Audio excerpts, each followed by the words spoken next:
I tell you what, this is going to be our best one yet. It might be. I'm excited. I'm very excited for these guys. All right, so we have got with us today Noah and Gravy from the Paranormal Investigators of Milwaukee. Thanks for joining us, guys. Thank you. Thanks for having us. Yeah, so I know we've got limited time, so let's just jump right into it. What kind of got you into this? Do you want to go first, Gravy? No, go ahead. Okay. So I've always was interested in paranormal when I was growing up. I grew up pre-internet, which is blows a lot of people's minds, but it happened. And so I just got excited around Halloween time. I always liked it. All the spooky shows would come on TV and you have all the spooky stuff in the stores. And I would go to my middle school library and check out the 3 books that they had on ghosts and read them. And it was always very exciting for me. Was that like the Hardy Boys? No, I was thinking Goosebumps. Yep. I still have the incomplete series of Goosebumps. So. Nice. But it wasn't that. It was like, like true stories, tales of hauntings or, it also included like cryptozoology stuff With as like well. the creepy black and white photos. Yeah, exactly. It had like the standard graveyard stuff and Nice. whatnot. So it was fun. And then when I went to college, I went to, as most colleges are, a haunted college. And so learned about some of the claims that they had there. And that just kind of reinvigorated my interest in it. And I moved down to Milwaukee for graduate school in 2004, so the fall of 2004. And that basically that year is when Ghost Hunters came out. Okay. And that's when I was first kind of realized that people actually went out and did this. Like up to that point, I thought, oh, that's, it's kind of neat, but, not something people actually did on any sort of regular basis. And that's what kind of tipped me off that was actually happening. So when I realized that, I'm like, well, I wonder if there's people around here who do this. And so I did a quick internet search and found a group that was just starting up. And that's when I worked with them for about a year. Okay. And then after that, I formed PIM. Cool. Awesome. And how long ago was that? 2007. 2007. Cool. So we're 12-ish years? Yep. Wow. Awesome. Do you remember like what your very first successful hunt was? Do you call it a hunt? Sorry. We call it an investigation. Investigation. Thank you. Okay. So, I mean, define successful. So for us, it's a successful hunt or a successful investigation. Right. We're calling it that now. Was that we could go in and actually, investigate the claims and then see if we could find explanation for those claims or not. Okay. And if not, then try to document whatever might be there. So my very first investigation was at the Brumder Mansion, actually, here in Milwaukee. And that was with the group I was started out with. And you learn so much as you start doing this. Mm-hmm. And it was just very exciting. Like, oh, I'm in a haunted location. Right. Kind of like as us everyone right now. knows, haunted location, something haunted is going to happen because we're in a haunted location. And so very high hopes. And that was kind of like my first inkling of what it actually is about. And Nice. And it's not every time you come into a haunted location or a place where someone said something happened that you're going to have something happen actually. And so that was a bit of a letdown. And I think it is a lot of letdown for a lot of people who first start doing this. Sure. And they realize, well, it's not as fun as they make it on TV look, but there's other cool things about it. And that's kind of why we keep doing it. Cool. So as many of you know, via our Facebook post, we are in the Chudnow Museum, which is allegedly haunted. Mm-hmm.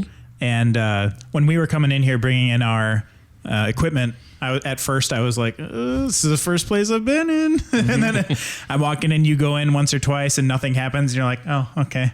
I guess I'll just get the rest of the equipment now. Now, you guys have done an investigation here already? Multiple times. Several times. Cool. Is there any interesting thing that comes to mind with those?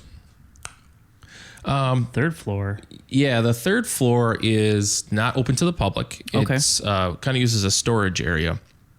But I remember having some like interesting noises happen on the third floor. Sure. It's always difficult to determine because that is in an older house like this, it was a floor that was not climate controlled most of the time. So there's a lot of wood expanding and contracting that happens depending on the time of year.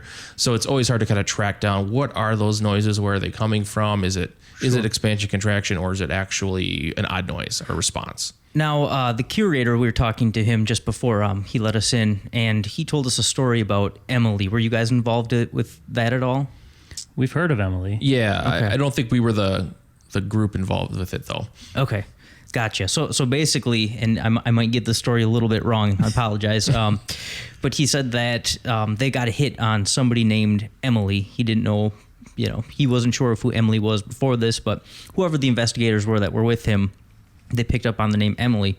And then a little later, a couple of weeks later or so, he was up on the third floor. You guys were just talking, and he found an old chalkboard, and on the damn chalkboard was written the name Emily. Mm-hmm.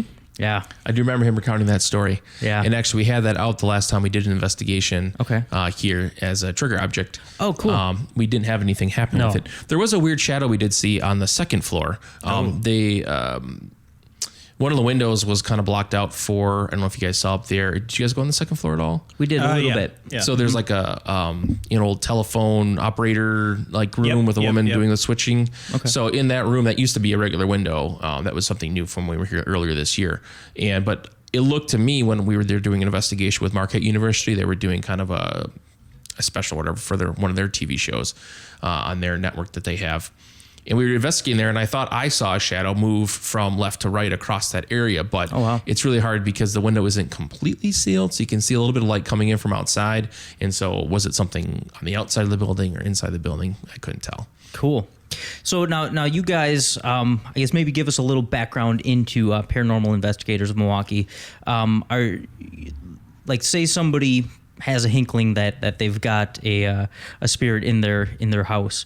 What kind of happens? Could you walk us through the process if somebody is interested in contacting you guys? Sure. So first and foremost, we don't charge for our investigations. We are a 501(c) registered nonprofit with the government. That's really awesome. So we do a lot of educational things, area libraries, senior living centers, and schools to kind of tell people about, what is the paranormal actually, and what do we do as paranormal investigators. Sure. So if someone has something going on, they think that they want to have us check it out, the first step is to contact us, usually via email, and we kind of then do a phone interview with them to find out what's going on, how often, is it just you, other people, to try to determine what's actually happening. A lot of times people just have one thing occur and, oh Jesus, there's a ghost in my house, and then they contact us, and it's really hard for us to go off of one event.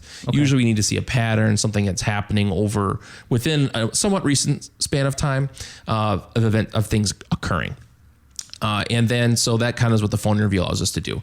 And then from there, we say, okay, we're interested in doing an investigation, and we think an investigation might be warranted. We'll go and do what we call a walkthrough, where we go and see the location in person, do in-person interviews with anybody, as many people as we can that have had something happen. And then we document that and figure out where these events happen. And that helps us plan the investigation. So a location like this is quite large. We could probably fit, I would say up to 6 investigators in here. We could have 2 teams investigate, if you did all 4 levels, basement to the 3rd floor, you could do that. But sometimes we're investigating 1-bedroom apartments. And so you can't bring that many people. Sure. And then there's everything in between that we could do. So seeing that space, knowing how busy the road is outside. Yes, there's a bar next door. Yes, there's a dog with, a dog kennel outside for the neighbors that's going to bark the whole time. Like, that's something that we need to know, so that, okay, audio is going to be a bust here. We don't want to focus on that. It's going to be really noisy the whole time because there's a bar across the street. So that helps us plan out not only how many people, but what are the pitfalls we're going to run into on that investigation. Cool. And then after we do that walkthrough, we say, okay, yep, so it looks like we should do investigation. Then we schedule that investigation and then do that investigation. Cool. And I heard you mention trigger devices earlier, correct? Yep. Trigger objects. Trigger objects. Cool. Do you ask the folks, like, could you supply a trigger object for a specific person? How does that work? If they have something that they claim to have surrounding an object in their house, we'll ask them if they can provide that and if we can use that for our research. Otherwise, we bring in our own stuff, our own items that we have a collection of. That he has a bag full of the exact same stuff that I have in a bag, so that way we're always putting out the same types of things, like a deck of cards, booze, cigarettes, cigars. Interesting. So we put out similar stuff in it, and a lot of it has to do with where we're going. If we're going to a prison, we'll put out a bar of soap. Just for the don't drop the soap type stuff. Yeah, right. And cigarettes, playing cards, booze. Maybe we'll make a homemade shiv to put out just for to get interaction. Or one of your shifts. Or one of my shifts that I use for protection when I'm on some of these locations. But if we're going to like a school, we'll put out maybe playing card, like what are the cards I'm thinking of right Tarot? now? Not tarot cards. Okay. Oh, yeah. Flashcards? Flashcards. Flashcards. Maybe we'll put out some a baseball or some toys, stuffed animals, stuff like that. So stuff Or a chalkboard with chalk. Okay. Yep. So, do you ever take into consideration like the year that the tragedy is supposed to have happened? Because Certainly. I know on a lot of the shows they're in there like, "What's wrong? Are you mad because there's cars driving outside or something?" And the people had died like 200 years ago. Yeah. Yeah, we most definitely take that into consideration, especially when we're asking questions about the time period of Yeah. when they might have passed away, or we ask a lot of times how long, when did you die, or Yeah. and stuff like that. So And we also some locations have historical different languages.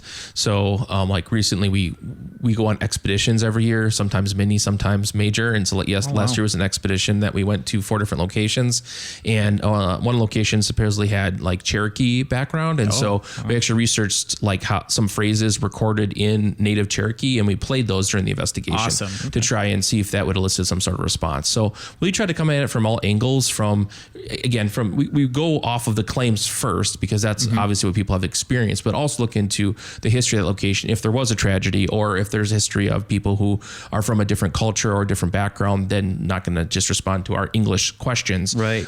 To see if it works. Now, obviously, we're not spending large portions of investigation doing that, just because it would be difficult, but we just definitely dedicate some time to try and do it. And then, when we're reviewing, see if that worked.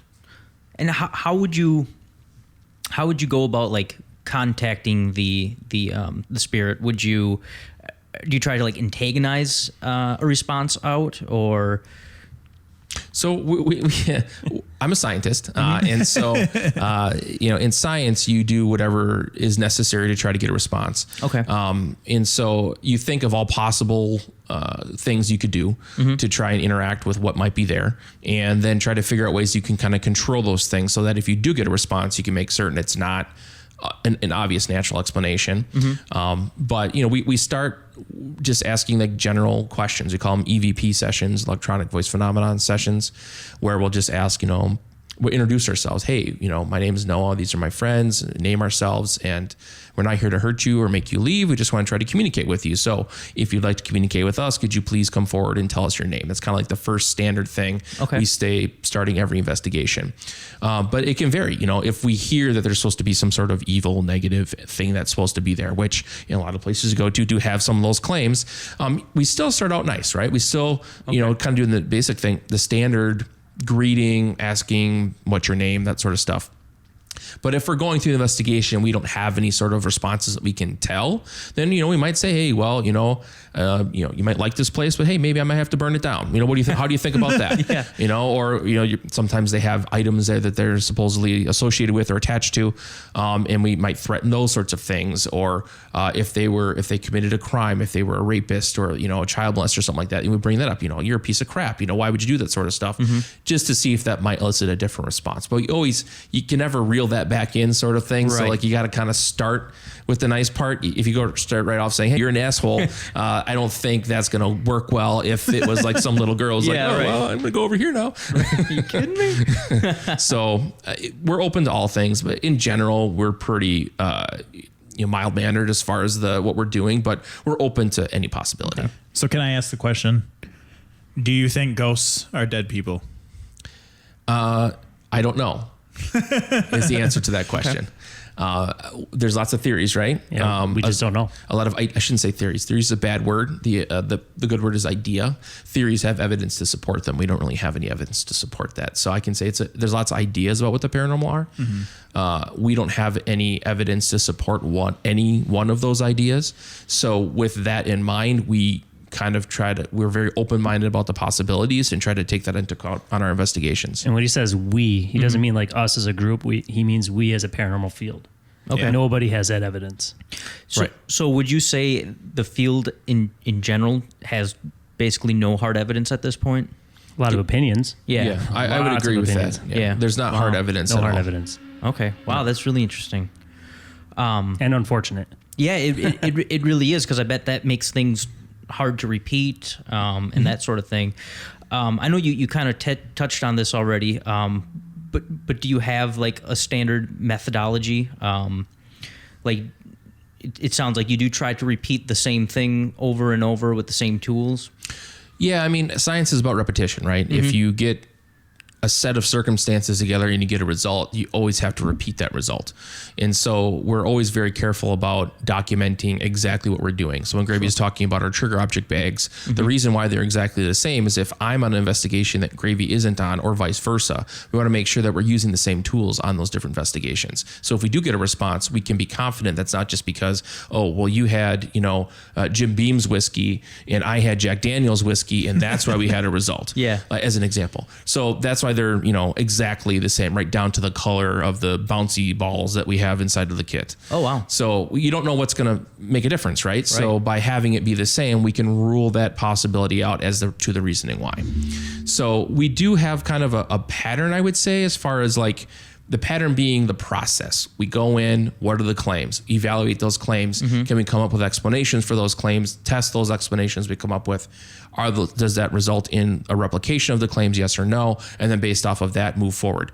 New hypotheses for what those claims could be caused by, and new tests. If we come up with nothing else, then documentation with audio and video, and go about doing the investigation. Cool. A lot of documentation. A lot. I bet, and that's awesome that you guys do that. We pretty much do it from the time we arrive at a location all the way right up till the time we leave at a location. Yeah, I've always been really interested in Bobby Mackey's.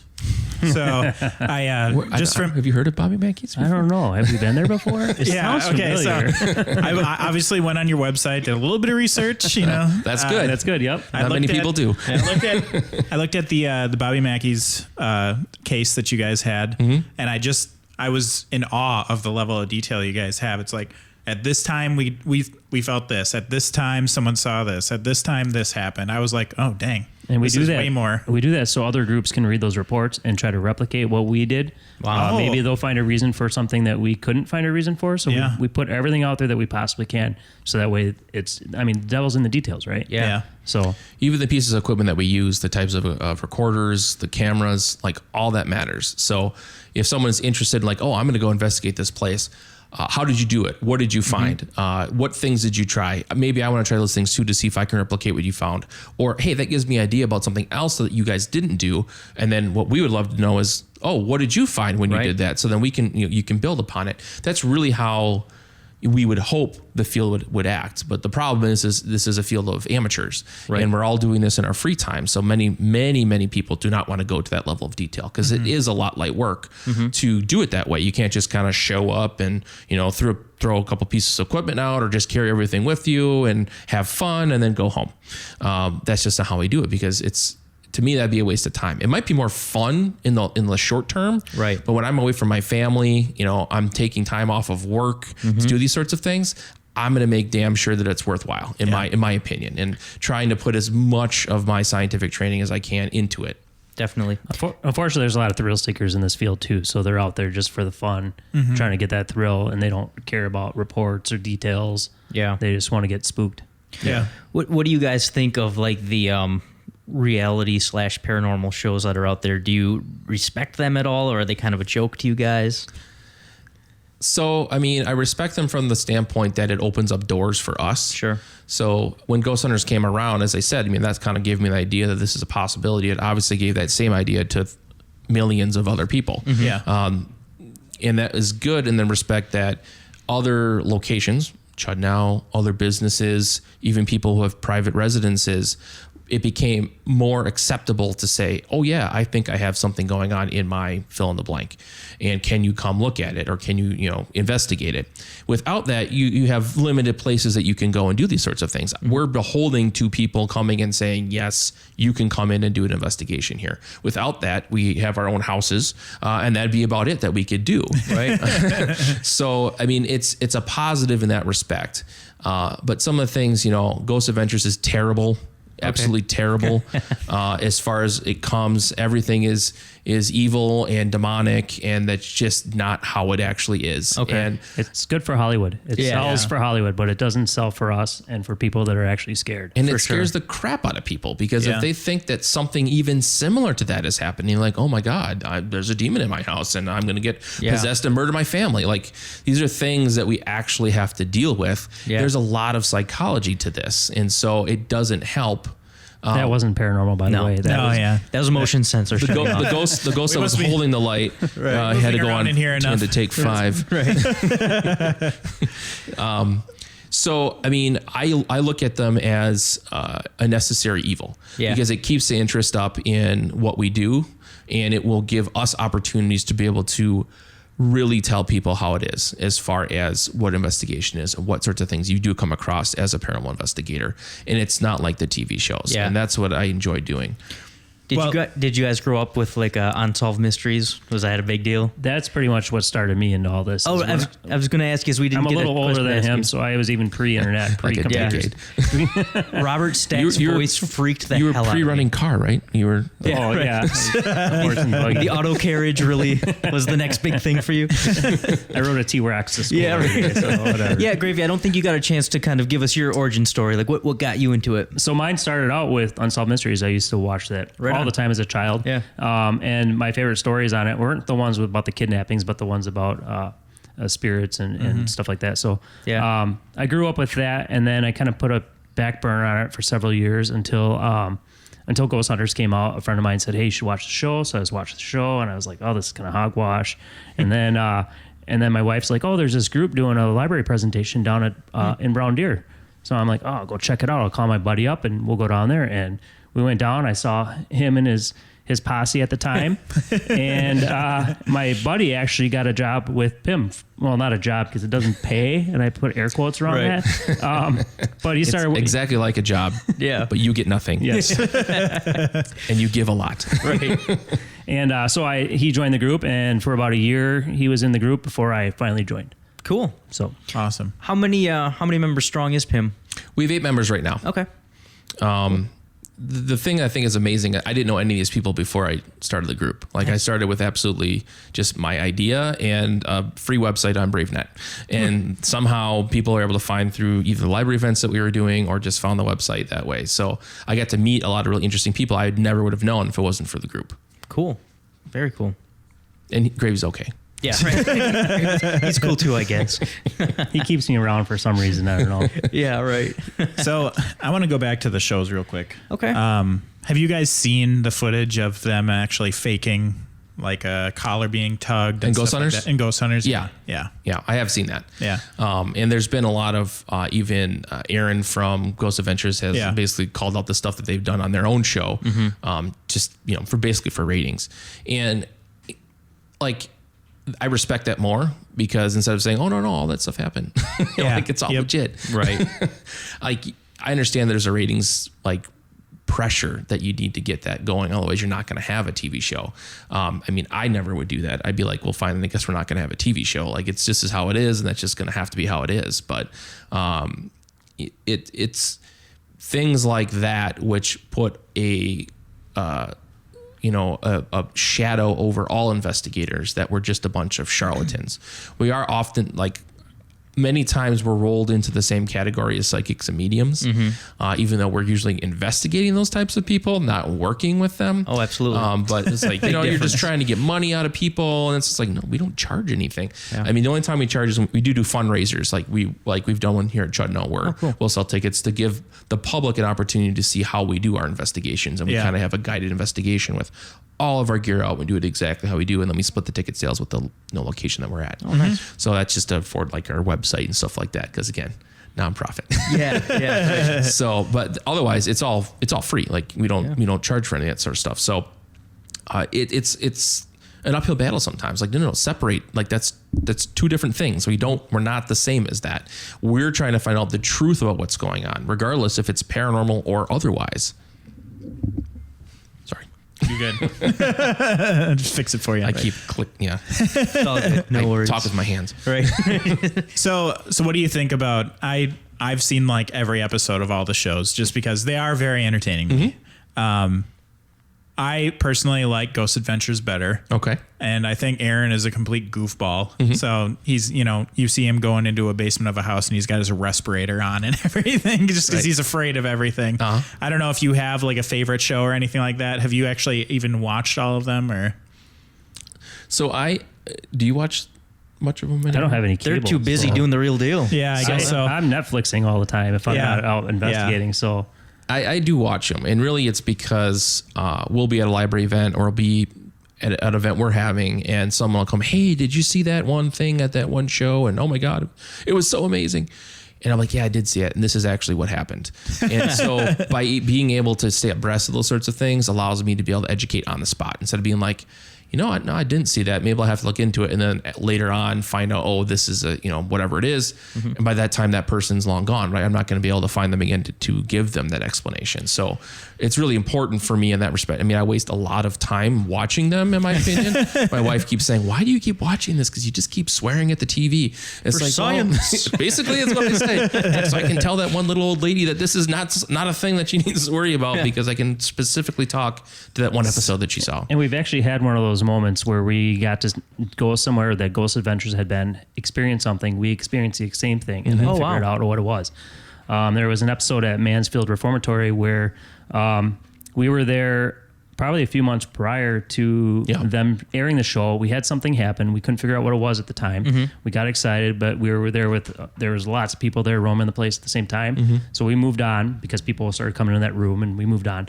And then they aired a show where he claimed a rock was thrown at him in this one room. And we're like, oh, we were in that room. Yeah. And so we went back, we rented out the whole place to ourselves. So there's nobody else there. We actually went into that room and we realized that the ceiling is made out of concrete.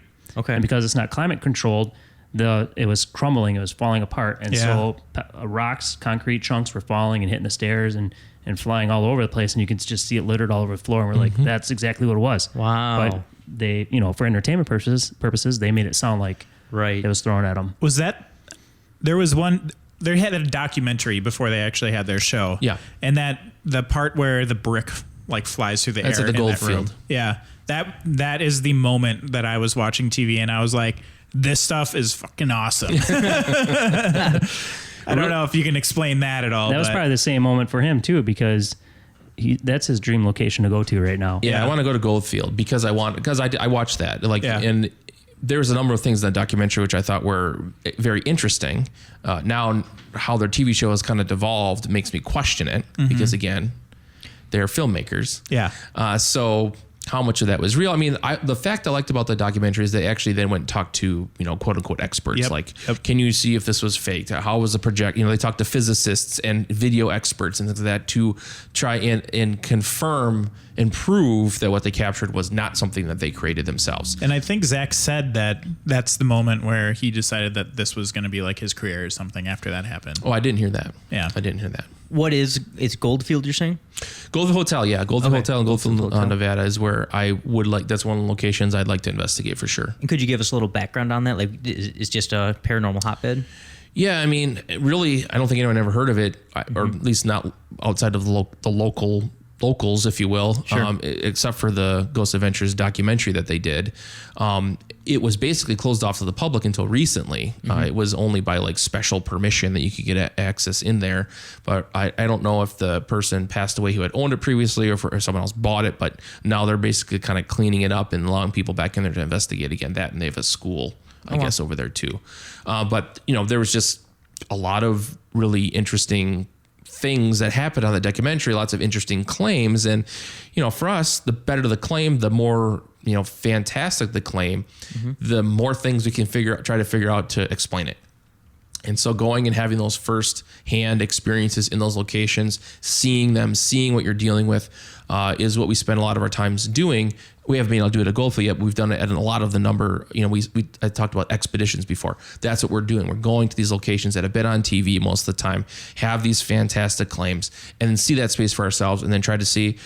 We do exhaustive research on everything that was ever said to have happened there, what's been on TV there, and then we make a very detailed plan and go step by step. Okay, these are the locations that are supposed to be the hot spots. Here's where the cameras are going to go, where the audio is going to go. These are the trigger objects we're going to specifically bring for that location, and here are the tests that we're going to do to see if we can replicate or come up with explanations for the claims of things that have happened there. And we do that because we pay for these locations to go into them, and we have very limited time. Sure. So we plan everything ahead. So when we go in there, it's bam, bam, bam. We do what we got to do. Yep. Wow. And how often do you guys actually get into the field? So not maybe specifically in expedition like that, but just like a local Milwaukee house or something like that. We probably, actually go to a house maybe once a month at this point. Okay. It used to be a lot more. We used to do about 40 cases a year. Oh, wow. Actual investigations. But through experience, we've gotten better at kind of figuring out things before we actually have to do a full-blown investigation. We have one right now that we're working on that we are probably going to be doing a setting investigation here in the next week or so. And we did residents back in December? January. No, February. Right. February. A Milwaukee residence, yeah. So And then we have another one this month. right. We have a hotel that we're doing this month. Oh, wow. Oh, cool. Not Milwaukee, actually, Madison. Okay. Nice. But Our yeah, first one in Madison too. yeah, by the way. first investigation for us in Madison. Do you have like a backlog of cases that you want to get to, or No, No, not we get contacted a lot of times by people, but they oftentimes will not contact us back. And so Oh, really? we'll like contact them back with like, can you tell us more information, or, can you give me some more documentation or something like that? And then we just don't hear from them. And for our perspective, it's a lot of work on our end. So like if it's not bothering them enough that they can't come back to us on a somewhat timely manner, like within a couple of days, it's probably not that important to them, and then it shouldn't really be important to us. The demons got him, man. yeah, Or that. That's always a Should possibility. have contacted us sooner. yeah, right. They waited too long. I got a power pack that's charged up and ready to go. Do folks usually accept your findings, or do they usually have their set in stone? I think it is my dead husband or my dead wife. We've had a few different cases that are similar to both those situations. We've had some where the people are so frightened, and then we come in there, we give them explanations for things that are going on, and they're so ecstatic. They don't have to sell their house and move out. Yeah. We've actually had people that have contacted us after they have already moved out. Oh, wow. And so if they would have just contacted us beforehand, we Yep. probably could have been like, it's not so bad here. I don't know what you're worried about. Yeah, right. And then I've had a couple cases where I would walk in there to do the investigation, and they would flat out say, I don't care what you find. I just want to know. I want you to confirm what's going on. Like, well, that's not how we work. Right. We're going to look for explanations and tell you what we find. And if it's the truth and the facts, we'll give you those, Sure. whether you like them or not. So, Yeah. Yeah, there's definitely people sometimes that are not happy with what we, come up with, like explanations, very common sense explanations for things that we can Yeah. replicate exactly what they said. And they're like, well, I don't care what you say. I know this is something paranormal. And it's like, all right, well, we're not going to say that. And this is how our report's going to read, because it's, again, about the truth about what's going on, not what you want to have going on and not what you hope to have going on, but what's actually going on is what we're after. And I mean, and not to be callous, like if someone thinks it's, if it's some little old lady and she thinks it's her dead husband or vice versa, like we're not going to just like crap all over that and be like, oh no, lady, this is obviously just the pipes. Right. Like we do have a heart about that, and say, as long as we don't see it like taking over their life, like they're living their life, Yeah. like someone is still around that isn't, then we're like, yeah, that might be possible that, someone's coming and visiting you or whatever. Like, as long as that seems to be a healthy thing and not an Yeah. unhealthy thing, we're okay. I'm okay stretching it a little bit. I'm not going to bold-faced lie to her or him, or them if it's a family. But at the same token, like, we're not just heartless, Yeah. cruel people to just want to, like, I know you think it's this, but it's definitely not. It's the cat. Speak for yourself. Yeah. I'm You're fucking nuts, heartless. lady. I'll tell them anything. And I'll tell them the truth right to their face. Bob, I want you to tell your story. All right, I'll tell my story. Can we be honest with you then? We'll tell you the truth Yeah. afterwards? You're All fucking right. nuts, Bob. I'm All right. seeing professional help. Right. All right. So here's my story. So I was standing in my kitchen, filling like a stock pot full of water, and it was about a third of the way full. And I don't know why. It hasn't happened to me since. Hasn't happened to me before. Got an overwhelming sense of terror that came over me. Very weird feeling, to the point where I had to leave the kitchen with the water still running. And I went in my living room, sat down, and I eventually got enough courage to go back into the kitchen, shut off the water. Everything was fine, perfectly normal. A couple hours later, I'm still a little like, what the hell was that? My clock fell off the wall. And I'm like, that was terrifying. And it didn't necessarily just like fall straight down. It went across my kitchen floor. Yeah, so it was one of those things where like, I'll be flat honest. I'm not one who really believes in ghosts or that sort of thing. So, but yeah, it was a very memorable event for me. Yeah. This is your apartment? Correct. What floor? So I live in a 4-unit building, and I am on the second floor. Second floor. But Okay. nothing above you. Correct. Is there power lines outside that window or where the kitchen faces at all? Do you know, on the outside of the building? Or does that wall face another unit? I like how you guys get scientific right away. This is awesome. So, nope. There's the common wall that the clock would have been on is with my bedroom that would have been unoccupied. Okay. It's all underground power lines. Okay. So no lines outside. You're by yourself. Correct. Was the clock hanging from a thumbnail? I will say that absolutely. It was not. It was just like a screw with like maybe number 3 head on it. So it wasn't a big. Did the screw come out of the wall, or did the clock just fell off the screw? Screw was still in the wall. Still in the wall. Yep. Okay. Was the battery okay? Like the battery didn't pop or anything like that? Battery did not pop. The battery was completely dead. The clock was not in use for. Oh, that was a ghost telling you to change the damn battery. Yeah, right. What the hell? How can I tell what time it is if you don't change the battery? right. You're always late for a reason. Right. But yeah, that's my story. Like that's the most I've got. Has it like changed your life? Are you a confirmed believer of ghosts now? Oh no. Okay, good. No. Just checking. Yeah. It. Other than it just being like, what the hell was that? I haven't moved or anything like that. So Sure. And it hasn't happened again. it Nothing has not similar. happened since. No. Yeah, it really didn't affect my life more than the question of, well, that was a freaky set of events. Sure. Yeah. It's most likely just coincidental. Yeah. In my opinion. Yeah. Especially since, it's all about patterns, right? So you said, has it happened before? Has it happened since? And you have no other things, maybe not related to that have happened in that apartment, I presume. So, I mean, that's a one-off, right? Yep. But we'll get contacted by people from that one-off because it is very disturbing to some people. Yeah. To the point like, oh my God, something must be trying to do something here because it definitely scared me. Yeah. And I don't want to feel that way again. So please come and get rid of whatever's here. And then we ask, well, what's happening? Well, this happened. All right, what else? Well, that was it. Yeah. Okay. Well, I mean, I understand how you could be upset by that. However, we need a little bit more. It's got to be going on for a recent time frame for us to go in there. So what we'll generally tell people in that situation, and what I would tell you if you're interested in doing it, is what we call journaling.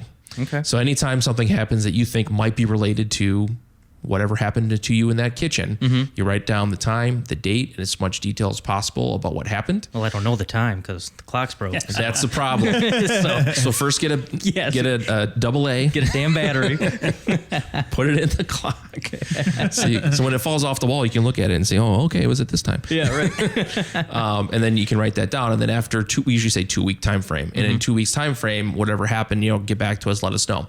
We generally don't hear back from people because they realize in 2 weeks time frame, nothing happened. Not much happened. So, maybe it's not that big of a deal. Or when people are forced to start writing and documenting stuff, they start looking for explanations that they wouldn't normally do. They normally, like you did, you went into the living room and stayed out of the kitchen for a while. Yeah. Instead of sticking around, okay, well, what could have that, was there a draft that I felt that maybe sent chills down, but most people run and they hide or, Yeah. and then anything else that happens after that, they might attribute to being paranormal. But when we have them document, then they're starting to look for reasons and patterns, and then they're starting to see for themselves that, there's explanations for all this stuff. Yeah, I wondered if maybe for some reason it was like the sound of the water going into the pot frightened me because that was even before the clock happened.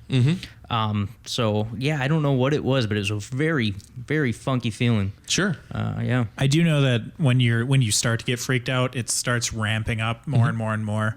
We did a episode with a paranormal investigator from Florida recently, and he was telling me a story over Facebook chat, voice chat, and it was really freaking me out. And then all of a sudden I'm like, oh God, is there something moving in my office? I'm like sitting here listening, and then I'm looking at my computer screen and I see something in the corner of my eye and I'm like, oh God. So, Self-fulfilling prophecy. yeah.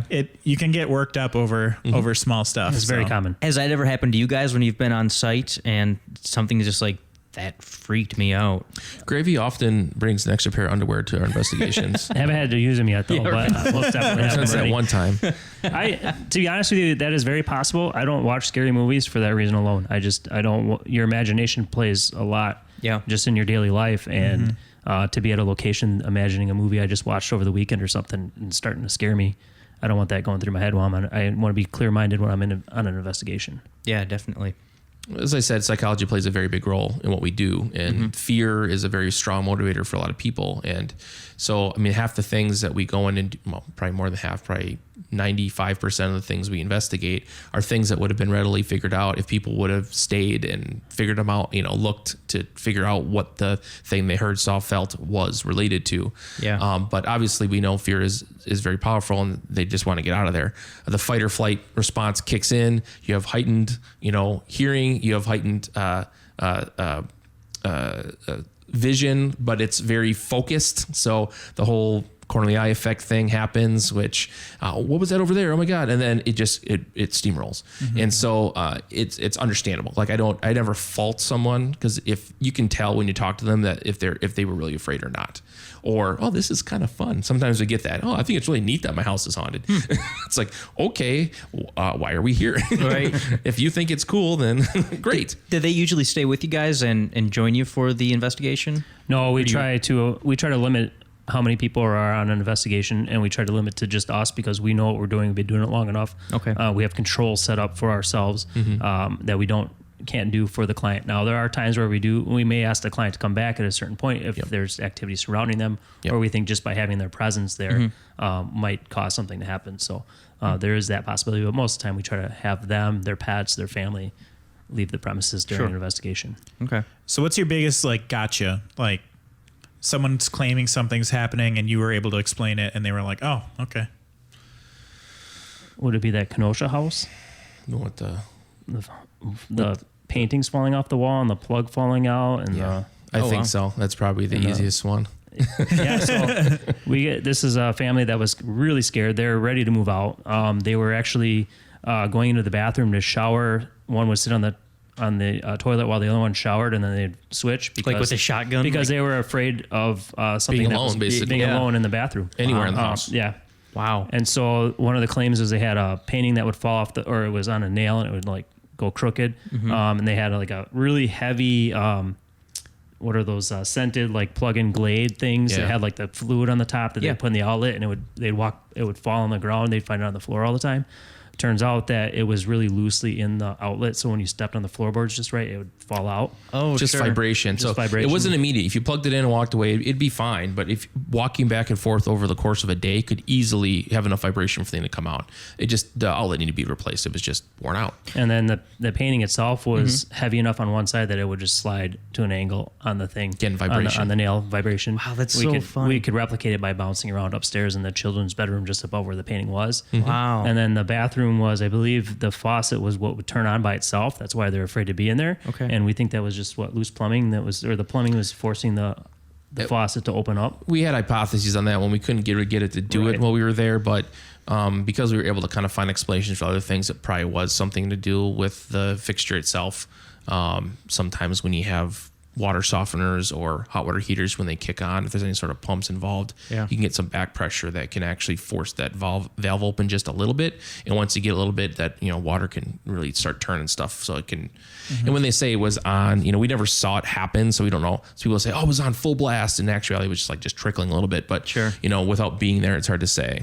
Right. And that was one of those cases where they were completely ecstatic when we could come up with explanations. Oh, for that's everything. awesome. Yeah. They were just sleeping together in the living room. Wow. All together. That's amazing to me how the human mind and groupthink can kind of just make everybody involved basically swarm into terror. Yep. And you guys come in and your outlet's a little loose and it's bad plumbing. Yep. That's fascinating to me. Yeah. And a lot of times we're dealing with families with small children, right? So the children are just taking their cues from the parents. Yeah. And we'll ask a lot of times, well, have you discussed any of these things with your kids or in front of your kids? Because even oh no, Jimmy doesn't have any idea about any of this. I'm like, okay, are you sure? Because kids are around a lot more than adults realize, especially when you're a parent and you're worrying about everything else you have to worry about. You're not worrying exactly what Jimmy's, off, you think off playing, occupied in the next room, but is hearing everything you're talking with your spouse about. So a lot of times kids actually have a good idea about what's going on, especially if it's affecting the parents, and they're going to take their cues from the parents. If the parents are scared, the kids are going to be scared most of the time. Wow. And you, I know you referred to yourself as a scientist earlier. Is that what you do in your day job? Yeah, so I have a bachelor's degree in biology. I have 2 master's degrees, one in epidemiology and one in cell biology. So I work, I will not use my employer's name. Yeah, we don't either. Yeah. But I do work in science. I used to work for the Medical College of Wisconsin. I did basic science research there for over a decade. And so I moved on recently to a business here in Milwaukee. Oh, and I'm a science enthusiast, so I just follow his lead. Sure, right. So I know you guys said that you also work with the paranormal community at large as well. Is there like a database or anything that you guys share with your information, or does everybody kind of hold their information close to their heart? So there has been some attempts to put together like an evidence database where people could deposit evidence. It hasn't really met with any sort of success. And the reason is there are no accepted standards for doing a paranormal investigation. And really that's where you need to start. You need to have protocols that people follow, because if everyone just uploads everything they think is a EVP or, evidence of the paranormal, you're going to have everything from, someone who coughed on the 3rd floor that was captured on a recorder in the basement to, the orb, the dust particles floating around in front of somebody's video camera. And so that's the problem. And because the field is a group of amateurs doing this in their spare time for no money, it's really difficult to get people to try to adhere to that sort of thing. Sure. Now, that being said, we do have a couple groups across the country that we have done some work with we're of like mind, is trying to make, it's not about calling something haunted or saying I have paranormal evidence, but what's the truth about what's going on here? And we have tried to do and shared technique. We've shared equipment that we've developed or utilized on our investigations, and in an attempt to try and have that sort of continuity between different teams. So you can have someone using the same equipment, the same protocols, but different people in the same location, and then seeing if that results in the same as another team experience or something different. And that's how you can really start trying to draw correlations. Awesome. Cool. So what has been your favorite place, and what has been your favorite evidence so far? Here we go. This is the big one, right? Yeah. I mean, my favorite place I think that we did investigation at was probably Bobby Mackey's, because of the case that you referred to. Yep. That is the location that had the best incidents of something that I couldn't come up with a ready explanation for. And it happened 2 times in one investigation. And the most infuriating thing about it is it was not replicatable. So we went back and we basically redid the night exactly how we did it before, with as close to the same group of people there as we could. And we were not able to get the same, things to occur. I think I know what it is. Was it the push? Yeah, the push is. The push is. The push is. Yeah. One of our investigators, we were doing a walkthrough, a tour, if you will, before we do the investigation. And I was just trying to get through it, because to me, it's a waste of time. At Bobby Mackey's, you're paying $700, $600 for 5.5 hours of time. And that includes everything from basically the time you walk into the location to the time that you have to have all your crap out. Yep. So I'm like, I don't want to be here. Like, just get out of my way so I can start setting up my equipment, sort of thing. And so the tour guide was talking about claims, which we already knew because, again, research. And one of the investigators, Missy, she's not an active member of the team right now. She was standing about 10 feet in front of me, a little bit to my right, and she suddenly fell over backwards.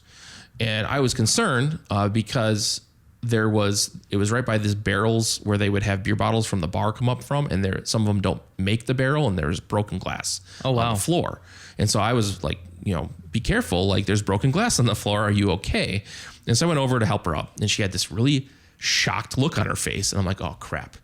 she cut herself, she slid backwards and her hands are all cut up. I'm like, oh, this is really going to cut into our time. Missy, go away to the car. Here's 2 handfuls of paper towels. We'll get back to you in 6 hours. Go bleed out in the car. And she goes, she says, I'm like, are you okay? She goes, yeah, but something just pushed me. And I was like, no, you were moving backwards and you tripped over your feet. I've seen it happen 100 times.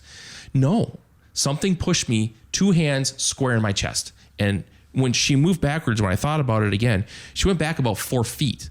So to just fall down is one thing, but to actually move that distance would take some either really good pratfalling lessons at expensive acting academy, right. Or there had to be some external force there to be able to do it. Yeah. So, I picked her up. She was fine physically and like even mentally. And I give Missy a lot of credit for that. A lot of people, if they believe, whether it happened or not, if they believe that they were pushed down by something they couldn't see, that will be the end for a lot me like I'm out. Yeah, me included. I'm out. That's when that second pair of shorts comes in handy. I joke about it, but until that experience happens, I have no idea how I'm going to react. Yeah. So she was very calm. She didn't break down or anything. I'm like, I was asking her a lot of questions like, okay, what happened? So we went out for a little bit and then kind of finished doing the, so Bobby Mackey's is separated. You have to physically walk outside of the bar to be able to get into the basement. You can't, there's no internal access. So we went out and we had to investigate the upper part of the building first. So we were doing that. And then we came back down to the basement around 11 o'clock that night. And we went into a room called the Wall of Faces room. And the Wall of Faces? It's called the Wall of Faces room. Yeah. It's because supposedly if you look at the wall, it's like modeled. And so you can like see faces in there if you look, Yeah. It's pareidolia. But anyways, that's what they call it. So that's why if I talk, everyone will know what I talk about. If they've ever been to Bobby Mackey's or watched Bobby Mackey's on any of the TV shows, they'll know Wall of Faces room. Okay. So we were in there investigating. We were in a circle sitting around this area. There's supposed to be children in this area. That's the claim. So there's toys. We're like trying to get things to interact with toys. And then I said, okay, let's all stand up and back away from the table. Cause I thought, well, maybe us being close to the table is not allowing something to interact with the toys. So we all stood up. Gravy was right where he was here. I was here and Missy was right here. Now, after this happened, we actually put a portable rig that we were wearing so I could have a camera try to face it towards Missy at all times, because unfortunately, as you see from the evidence on the website, we didn't have a camera going when we were doing the walkthrough because we generally don't have cameras doing the walkthrough. We just have the audio, which we do have on the website. But now we had cameras. So we had a stationary camera in the room. And then we also had this camera on myself. So I'm kind of trying to angle this way so I can get her in the frame while we're standing there. But I was unsuccessful, unfortunately, in that. But there was another investigator. They weren't part of our team, but it was someone who used to be on our team who moved to Philadelphia, and he had his own team. And we kind of did a joint investigation there. We shared the cost basically so that they were there. And he had a camera. One of his teammates had a camera, and he was standing on a certain spot. And I said, can you please move over to the other side so you're not blocking the camera, the stationary camera we have there. Unfortunately, he didn't listen to me. He actually came closer to this side. And so when you see the video, there's a person standing right in the way of the camera when Missy got pushed the second time. No way. And what happened was she was right next to me, and then all of a sudden she's gone. And I hear this slapping noise, and that's so she was close enough to the wall that she caught herself, like her back pressed against the wall. She was doing like a shoulder wall sit, if you will. Like her shoulders are pressed against the wall, so she wasn't all the way down. And the slapping noise is her trying to get her balance back up so she can stand back up again. So she's like slapping her foot against the ground.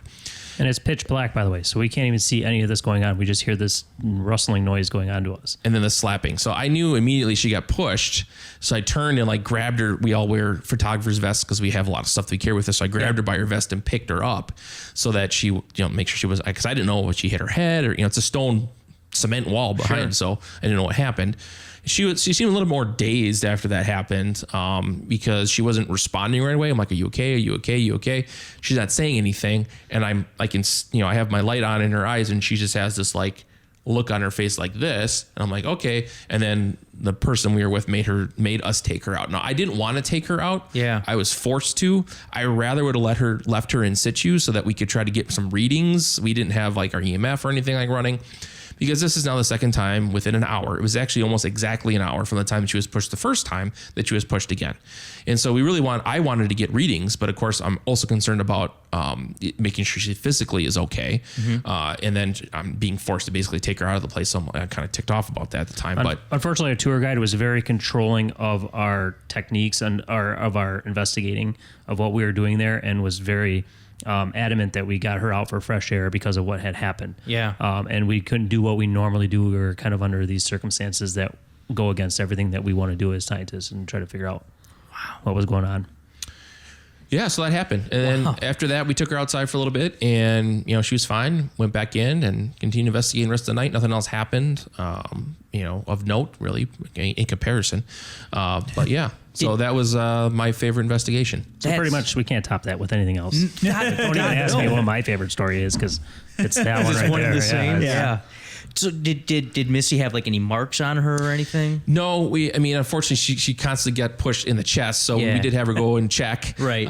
She said she didn't have any bruises or any scratches or red marks or anything like that. It was July. It was quite warm, so it was kind of hard to say what is just a rash from being sweaty and warm. Yeah. Versus there wasn't like handprints or anything like that. And is there a history of that specific interaction at that location? There is of people getting, at least reporting being pushed. Yeah. It's usually not women though. It's usually men. Men being punched, slapped, pushed. I was going to ask that if you know why the woman of the group was targeted.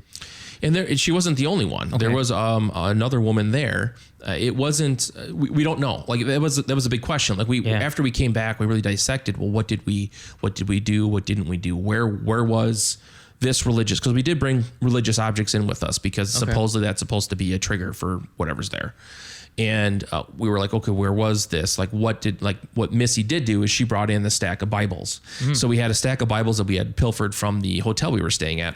And so we brought them in and Bibles. put them right by the wall. Yeah. And so they were like sitting next to this, where the well is, supposed to be the portal to hell. And she had brought those in. So I'm like, well, is that something to do with that? Like, I don't know. I mean, again, we're looking at any possibility here to see if we can try to replicate that thing happening again. And we really had it. And again, because we do such a good job of documenting things, it wasn't remembering. It was really, okay, here's the order we did things. Here's where all of our equipment was. Here's the things that we were doing. Let's just replicate that again. But change the people out. So when we went back to replicate it, then this time, Gravy was bringing in the Bibles, and then we had the crucifixes, and we were saying, supposedly you're not supposed to say Zach Bagans' name, even though we were accused of saying Zach Bagans' name. We did not say Zach Bagans' name, but we for sure said it when we went back just to see if we could get something. And actually, Noah was the only one that was allowed to say it. So if something did happen to him, we could maybe think that maybe we could try to correlate it to that. Sure. Whereas I wasn't allowed to say it, and I really wanted to say it so I can get pushed. Yeah. But I did get to carry the Bibles in, and I didn't get pushed. I attribute it to being heavy, so they couldn't push me. Yeah, they just right. were wusses. So the motion light just went off behind us.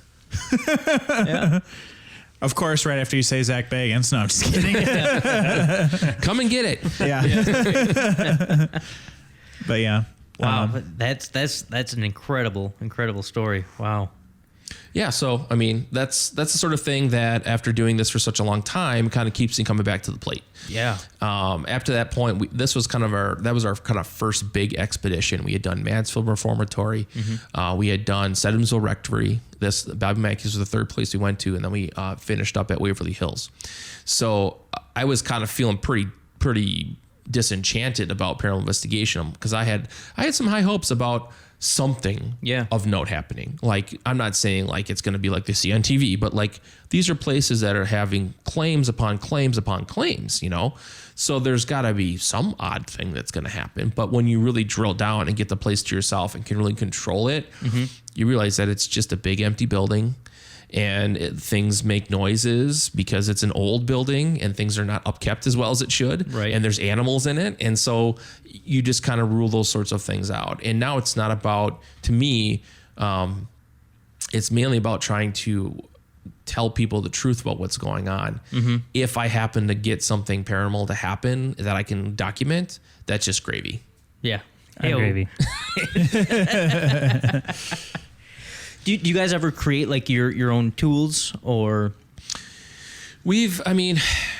I've built like from kits like geophones and stuff like that. The main thing I think that we've quote unquote invented, which the science behind it is not something we invented. We invented basically the technique, which is putting all of our audio recording devices in Faraday cages. So one of the things that is a complaint of people who think that we're just doing a bunch of stupid stuff is that EVPs are just radio waves that are being captured by the recorders.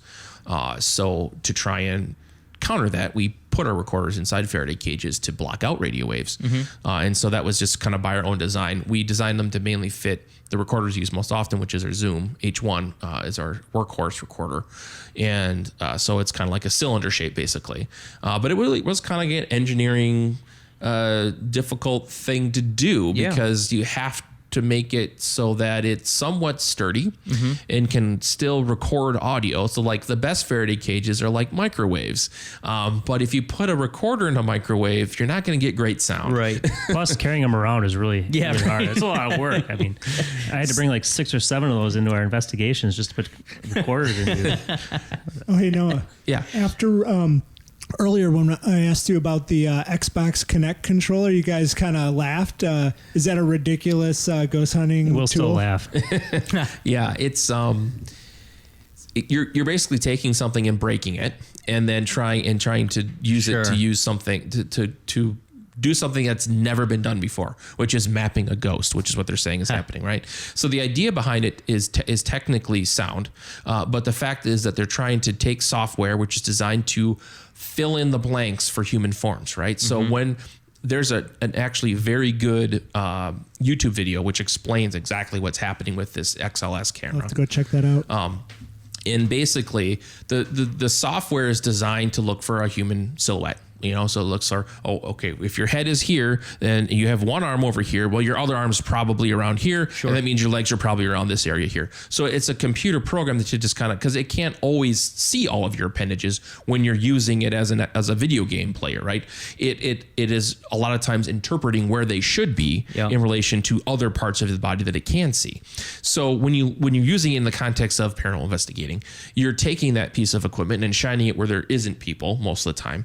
But there's things that might look like people, right? There could be edges of walls. Oh, that's a line. That could be a torso of somebody. And if I see a torso, it means there's probably an arm here, a leg here, a leg here. So the camera is, the software is designed to fill in that gap.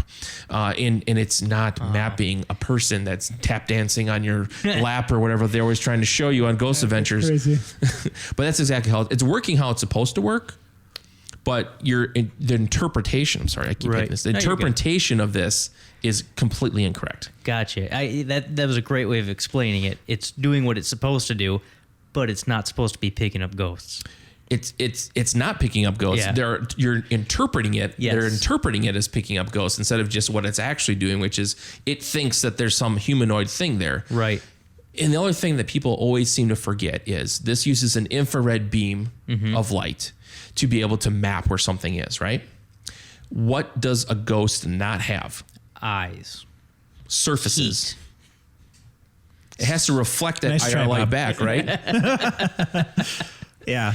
If it doesn't reflect the IR light back, it can't map it, right? Yeah. So this would then be taking another leap saying, well, not only is that a ghost, but that ghost has a surface that can be detected by that camera.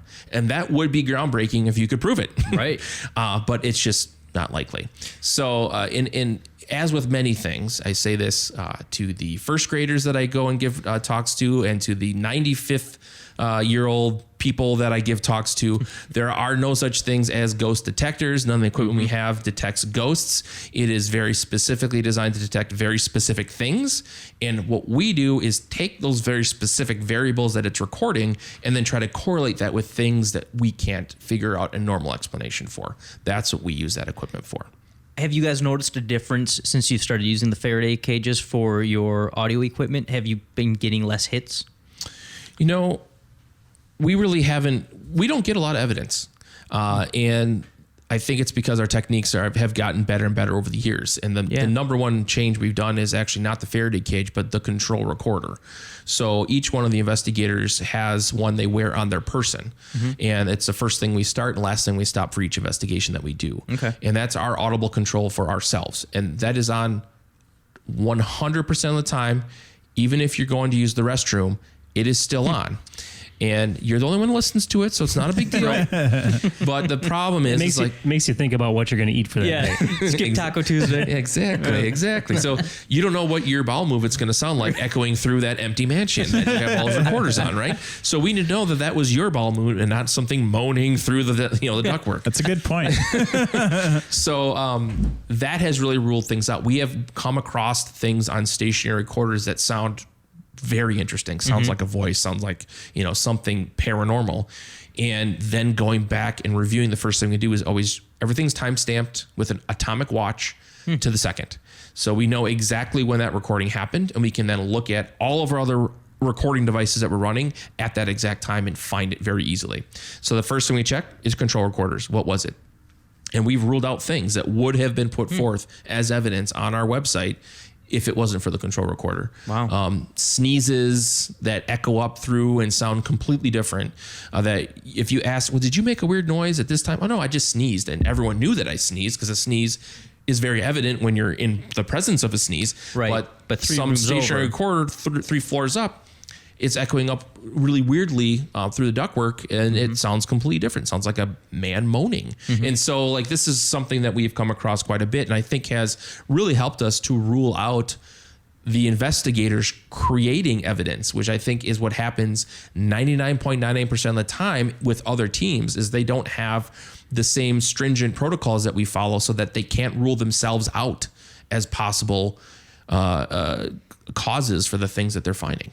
And also because they don't really realize that they're making noises they don't intend to. We've had times where people are whistling while they're setting up equipment, and we're like, hey, is somebody singing? We catch what sounds like singing on another recorder. I'm like, I wasn't singing. And then we go back, check our controls, like, oh, yeah, it was me. I was whistling, or our stomachs, when we eat really bad food for the night. Or even not really bad food, or even we're hungry or whatever. Yeah. Stomachs make noises. Yeah. And so they'll grumble, they'll make noises that we won't really, we don't always pay attention. We try to tag it like, oh yeah, that was me. That was my stomach or something. But it'll make a really weird gurgling noise. And there's sometimes it really sounds demonic, and I get all excited. I'm like, and then he goes, oh, that's me. Like, oh man, come on. Perfect timing with my question I just asked. But under normal circumstances with other groups that don't use these control recorders, they ask a question, somebody's stomach grumbles, and no one tags it, or they don't have control recorders to go back and reflect on, timestamp with, check, and they have an EVP. Right. It becomes a red herring. Yeah, and most teams don't. I mean, just the sheer volume equipment that we deploy in each investigation, a lot of times teams might have 2 recorders. They're usually carrying them around, so you have no point of reference, and it can be really difficult. It's really hard to pull anything useful out of that. And I understand it costs money, right? This stuff all costs money.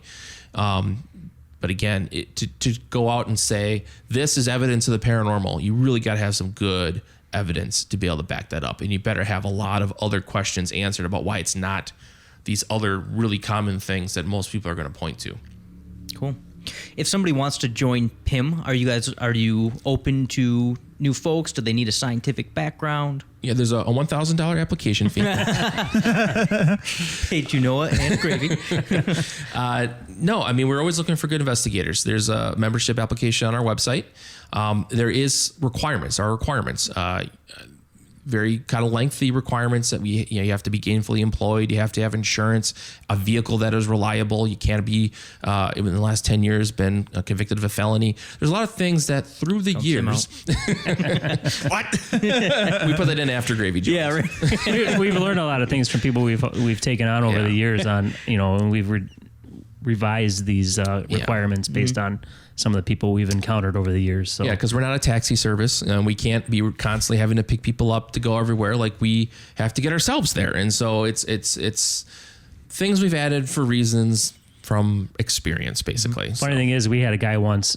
He was going to interview for PIM, and he was supposed to meet us at our favorite location, and he asked us for a ride to that location.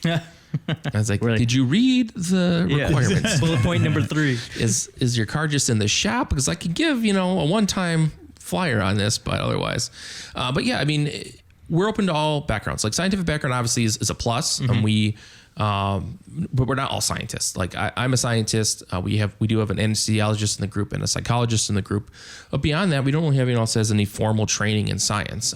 Other fields are very useful. We had someone in the group who worked in HVAC. People have experience in plumbing, electrical. That's a lot of the things we're dealing with. That could come in handy. Yeah, because you're like, well, what's the explanation for this? Well, actually, I know that this type of boiler works this way. Like, I don't know that, but that could be very useful to explaining what someone's experience was. And my training isn't going to help with that, but their training would.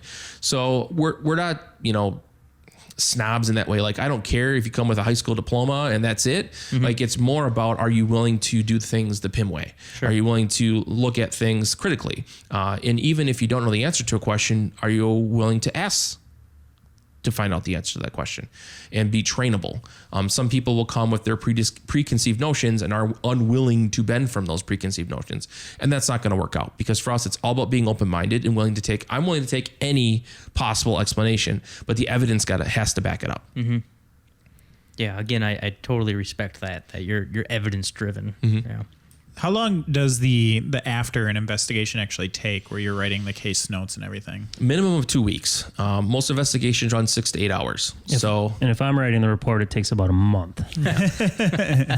He doesn't like it, but it's extremely detailed. Don't get me started. Gravy does go back through and he listens to his control recorder actually to get exact details of what happened, because we do take notes during the investigation, but sometimes things get missed. If something happens, you're going to investigate something, whatever, you might not get the exact time, or you may forget to write down, oh, this so-and-so felt this or heard that or whatever. So by going through the control recorder, that is really the most best way to get the most details down. So it's about the quality, not the quantity. Yeah. Well, it's quantity is important too, but if we're dealing with a client, so if there's someone waiting on this report, we try to get it out faster, because they're waiting to find out, well, what did you find? Do I need to be concerned about what's going on here? Yes or no? If it's something where we're just kind of doing it as a training exercise, or as we do investigations for fun. When we investigated here, it wasn't because Joel was super worried about what's going on here. It's just because it's a place that has claims. It's good practice to go and do investigations like this. So it's not as important to get it done, like turn around right super fast, because obviously we have families, we all have full-time jobs, we have other responsibilities we have to worry about. And when you have 6 to 8 hours worth of audio and video on all of your piece of equipment you have out, it can take some concerted effort to get through that. So minimum 2 weeks for us to get back on that on a standard investigation. But sometimes it is closer to a month. Is there ever disagreements within the club about evidence? Like, does somebody maybe think that it's one thing and somebody thinks it's another? Not really. I mean, I think some people have things happen that they experience that they really want to hang on to. But overall, we don't really have any fights over what we think. Everyone's pretty open-minded to the possibilities. And we have a rule that when in doubt, throw it out. That's good. So if there's any doubt about any piece of evidence, we don't submit it as evidence. Yeah, you can hang on to it for your own personal experience for later down the road. If someone asks you a story like, oh, what happened to you that, you really liked? I mean, even I have my own few instances of that, but I don't have solid concrete evidence. So to me, they're just personal experiences. And even I doubt myself. So sure. Yeah. I think earlier in the lifetime of PIM, we had more of that. When I was just basically taking warm bodies in, I took anyone who applied, because you need to have people to have a group. That's how I got in here. Yeah, Gravy's hanging around. And then he still. molded me into who I am today. Right. So, but I mean, now because we're established and we can be more discerning about who we have come into the group. Like we can kind of tell if someone's willing to go through the motions, or if they're actually like, oh, okay, that makes sense, or yeah, I'll consider that, instead of just, no, I'm sorry, that this is what I think it is, and that's how we're going to be. So most people, if they come up with something, I say, well, just think about this. Oh, geez, I didn't. You're right. That's probably what it is. Or that makes sense, but I'm still not sure. I mean, there's room for disagreement, right? But when it comes to putting something forth as evidence, it's got to be pretty solid. Cool. So the ones that you're talking about where you don't actually have concrete evidence, so you got rid of them, are they worth sharing at all? Well, they're not Bobby Mackey's exciting, but I did have one. We were doing it's one of my favorite ones. We were actually two of them. The first one was the old Paradise Theater in is that West Allis? West Allis, yeah. 6 points. Which is now a church now. We were investigating there, and I had personally went around and checked all the seats, because one of the claims is that the seats will go down. So I personally checked all the seats before we started the investigation, make sure they were all down. And then we started investigating, and I asked for a question. I said, hey, sit down in your favorite seat. And one of our female investigators that was off to my right heard a sound. And then about 10 minutes later, we decided we're going to go up to the upper balcony part of the theater and investigate. And as I was walking up the aisle, I get to the second last row down the main aisle, and I see a seat that's down. And I was like, no, there's no way I missed this. It's right here. How could I have missed this? Yeah. So I asked her to go sit back in the general area where she was, and I moved the seat, and she's like, oh yeah, that's the sound I heard. And the interesting thing about these seats is that if you don't put it all the way down where the cushions hold it in place, they'll spring back up. So if you push it down just a little bit, it'll spring back up. So they're spring loaded, they'll pop back up. And just to see that seat down was great, but we don't have cameras that can span the whole theater and cover every seat. So that was so it's one of those things like, did I walk past this and totally miss it? Even though it's the last seat, second row, right by where I walked by, so I think about that. The other one of my favorite ones is very similar to this glass wind panel here with the 9 panels. Yep. We were at a location in was it West Allen? No, Greenfield. And we were taking a break, and I was sitting in the break room, and I was staring at this 9-panel glass door that led to the basement. And at the time, I didn't hear all the claims for that area. But as we're sitting there, all of a sudden, I'm looking at one of the second panels from the bottom, and this face comes up out of the dark and looks at us, and then slowly disappears back into the shadows of the basement. And so me right away, I didn't say anything. I should have said something, but I didn't. We were just taking a break, and I'm like, oh, I must be getting tired. My eyes are getting groggy. Maybe I just saw something, or maybe a light reflection of some sort. So I didn't think much of it. But later that night, there was a soundbite that we captured in the basement that said, "Get out of here." Wow. And that's one of our most popular, one of our most favorite EVPs, because it actually replicates one of the sounds that the female people that work there in the basement hear. Oh, wow. So He replicated a claim, which is actually pretty rare. Yeah. We don't get that very often. Where was this story before? I'm just kidding. well, we can't name the location, but it is a business in Greenfield. That is, I So would the clip be is gone. on the website. The EVP is on there. Yeah. Do you have any stories like that? No. This one Okay, time in good. band camp. Good. I don't want to know. I don't want to know anymore because I'm going to see this now. Yeah. Knowing my brain. No, I don't really have anything where anything freaked me out. What about the time when you stepped on what you thought was a kitten? Oh yes, at Sedumsville. Yeah, I forgot about that. So we were getting ready. We were setting up, and actually we were just struggling with some bees that were in this attic of Sedumsville Rectory. And I mean, yeah, you don't mess with that Spectral stuff. bees. You know, when you're in the dark and you can't see and something lands on you, the first thing you're going to do is swat at it. Yeah. You don't want to be pissing off a bunch of hornets. So we were up in this attic, and one of the claims is that there's a cat that was seen, that's seen up there. And as I was stepping down the stairs, I felt this pressure like underneath my foot before I even put my foot on the step. Like I was stepping on a cat or like a small ball or something, and there was nothing there.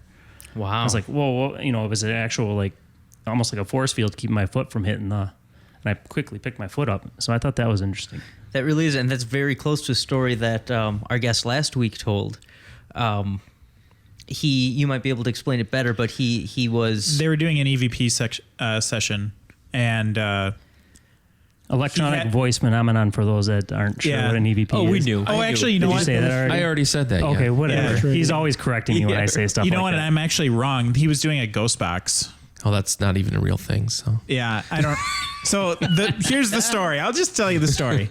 He said he's doing the ghost box on the fastest speed possible and backwards or something like that, and then it's cycling through, and then he looks down and a cat walks by his feet and he says, "What's walking by my feet right now?" And the ghost box goes, "Kitty." Oh yeah. And kitty. And he got that on video. I like that you guys are just like cute. If you can't tell, I have issues with the ghost box, but Right. that's our personal. Do you have a quick summary of why you don't like the ghost box? Audible pareidolia, self-fulfilling prophecy, broken radio. Gotcha. I like it.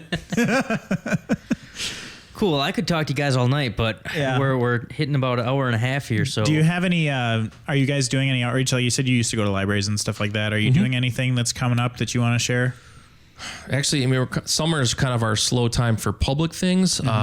We had some library events in March. We'll be doing some more. We actually just booked another one for October. We have quite a few lined up for October.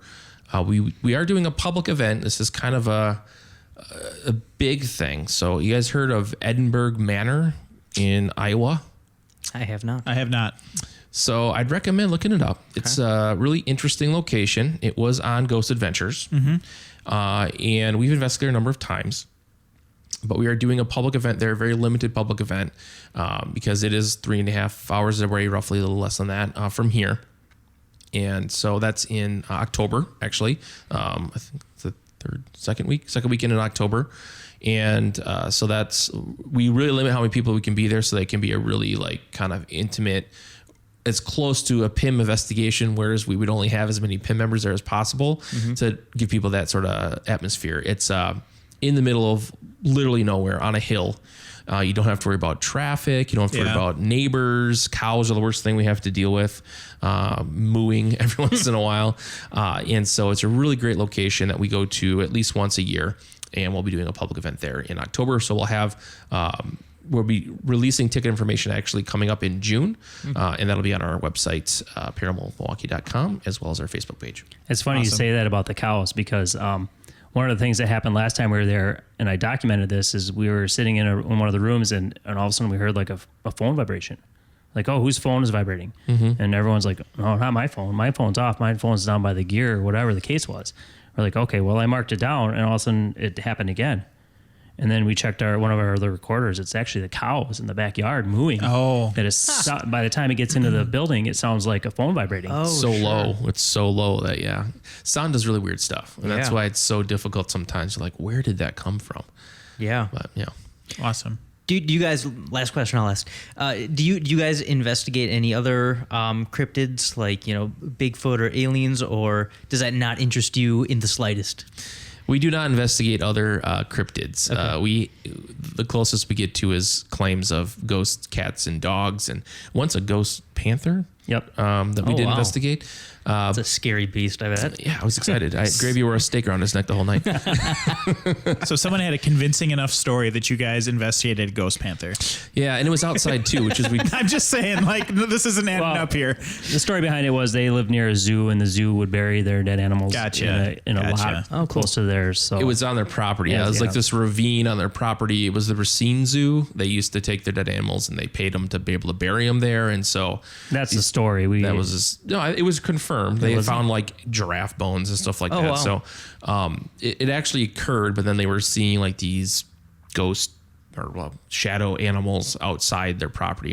And number one, we don't normally do outside investigations because they're so difficult to control. You can't control literally anything. The weather, animals, bugs, there's so many things that can And it did interfere rain that with night, and too. it did. There was strong thunderstorms that were coming through. So we had stationary cameras up ready to go, just grab them and run in because it could thunderstorm at any time. But so we don't usually do outside investigation for that reason. But these people were concerned enough that we wanted to go in and try to do something. And it was a very interesting claim. I mean, it was intriguing. It was like, okay, I'm willing. There were claims inside the house too. Like if it was only outside stuff, I probably wouldn't have done it. But it was inside and outside. So I was like, all right, let's go try it. Let's see what happens. We didn't find anything. I love how people work again. Just that the mind put a story together that Ghost Panther. Yeah. Like, fuck it, That was their concern. Right. Yeah. Big black cat. That's what they were seeing. Awesome. Well, hey, everybody that's either watching or listening to this, make sure you go to these guys' Facebook page, Paranormal Investigators of Milwaukee, and give them a follow. And then also throw them a subscribe on YouTube. I did see your YouTube videos. Did you watch any of those yet? Not yet. No, Okay. I went on. Originally, I looked and it said no videos. I don't know if you had an original page or something. Yeah, we have two. Yeah. There's kind of Brandon's not going to like that. We do have two right now, but there's one. The one main one that's linked on the site. The one's linked on the site should be the one that has all the videos on that's it. how I found it. Yeah, and there's a lot of awesome videos. You can go there and check it out, and then make sure to give us a follow on Table for Three as well. Hold on, quick question for you, Brett. You never said if you had any stories. Oh, that's true. Okay. 'Cause I see you itching over there to say something. Yeah, we don't have to go. I mean, I know I said So Oh yeah, I'm good to go as long as we want. it can't be real, first of all. And it's not a personal story. It's secondhand Okay. from my mom. So we had my uncle and aunt live in the house that they were raised in. They Okay. bought it from my grandpa and grandma. Sure. My grandma died a long time ago, before I was born. Actually, it might have been right after I was born. And my aunt and my mom were renovating their rooms in the house. And my aunt was saying, "Oh, all this stuff is happening." And actually, I just remembered something that did happen to me in that house. So I'll say it after this. Okay. But they're He gets like, very excited. It's like, I know, it's I like know. an onion. You Yeah, just peel right. back I have those so layers. many layers. I have severe ADD. I cry every time he tells a story. So they're renovating these rooms, and they have like a radio on a coffee table.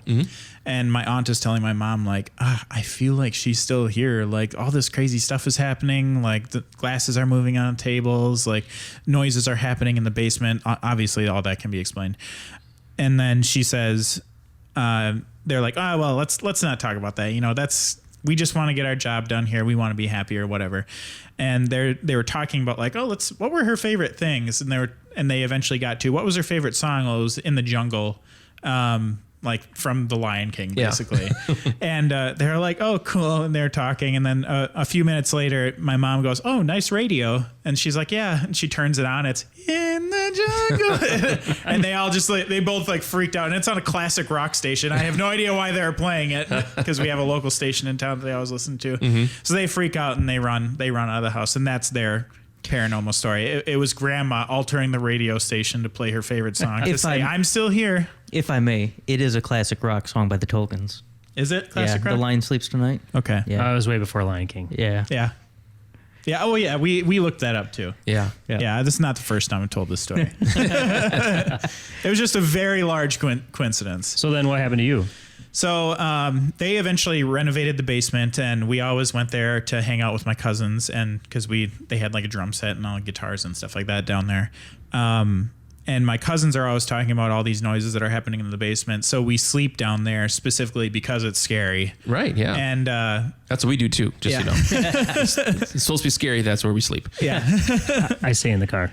So, my aunt had been doing laundry earlier in the day, and I'm sure this can be easily explained by something wrong with the dryer. But it was one of those dryers where the door swings out, but it's got that like that stiff like you got to pull it out of the socket or whatever in order to open it. It's like 2 a.m. We're still awake. We're watching a horror movie, of course, and we hear ching, and the door swings open and taps the closet. And You heard it open. yeah, we heard it open, and it opened fast enough that it like swung out and tapped like the doors. Did a little girl come out with her hair all over No. her face, crawling out with her hands backwards? and- Upside down on the ceiling. Oh, I have another one too. Here we go. Well, go with it. Peeling that onion. Layer number 3. I'm sorry. Oh, that is fine. This is a throwback to college. But well, first of all, what do you think about the dryer?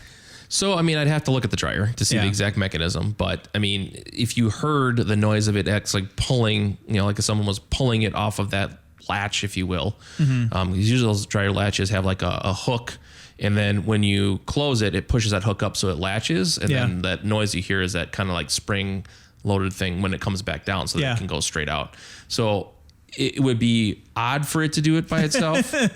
Unless it maybe wasn't like Completely. if it was like closed like that and was like kind of on the tipping point and there was some vibration maybe that happened that let it snap back down again. Yeah. And that would have enough momentum for it to kind of kick that door out a little And bit. this is in the basement, and right above it is a hallway that leads to their bathroom. So Okay. there could have been someone walking above, going to the bathroom or something like that may have caused vibration to open it. I mean, that's like, without seeing anything, that's just a hypothesis that I would have, but I would have to really look at it and Yeah. see how easy it was to open and close and that sort of thing. And if you could even get it in an in-between state, Yeah. Sometimes you get to stuff like dryer, you just kind of kick it with your foot.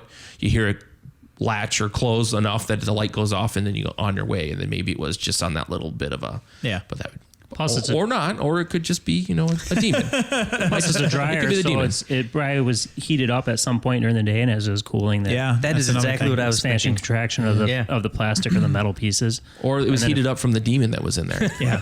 And it released it. It opened it up, birthed Yeah. it into the world. So I can never go back in that basement now. Or it's in your house right now. You just ruined Grandma's house for him. So my other story, this was in college. We're in our little dorm room, and the alleged story of the dorm room is that some kid had committed suicide. Mm-hmm. It's a very vanilla story that happens a lot. Yeah. In your specific dorm room. Yeah. Okay. Yeah. I mean, there is an article from a long time ago saying that someone did commit suicide on our floor, but there doesn't say what What room. Yeah. So anyway, used to be a big fan of the band Tool. Okay. And they have a song called 10,000 Days. And in that song, there's a part where Maynard, the lead singer, says, "Give me my wings," like send me to heaven to be with my mom who died. The song is about his mom. So it's like a huge build up in that song. It's like 5 minutes of build up. And then right before he yells, "Give me my wings," the stereo shuts off. Oh. And it's a push button, like, and it made a clicking noise when it turns off. And the first time this happens, I wasn't there. This is a repeat thing too. Okay. Oh. First time it happened, I was not there. My very religious, scared friend and roommate runs out of the room and calls me. I was at class, and he's freaking out. Like, "You'll never believe what just happened." He just tells me the story. I'm not going back in there until you guys are back. And we used to listen to this song because it's very like visceral and it's a very heady song. So we would turn all the lights off and we would like lay in the room and listen to it just because it was cool. And because there's like thunder and rain in the song too. Were you on drugs? No, I was not on drugs. That was going to be my first question as well. No. Or alcohol. Yeah. No, was this? No, we were in a dry dorm. We were very nice kids in college, at least for the first year. Was this a cassette player because I heard the No, That's you know, what like so- a cassette. Yeah. No, so it's a MP3 player. It was a Zune at the time. Oh, you guys okay. remember Zunes? Zune plugged into an audio or a audio receiver? cable. Yeah, it plugged into a receiver, and the receiver is digital, and it has like a lit power button. But the power button, like you push in and it clicks. You know what I'm talking about, like a radio Yep. button. So I go back in there. We turn all the lights off again. Everyone's freaking out. There's like 5 people in the room with us. We're like, okay, let's think about this rationally. Maybe there was so much power going through the machine and the bass really picks up at that point. Sure. Maybe the receiver shut off because it was being overloaded or something. So we turned it down like 25%. We start playing it, gets to that part again. We're all waiting for it to happen, and it happens Wow. again.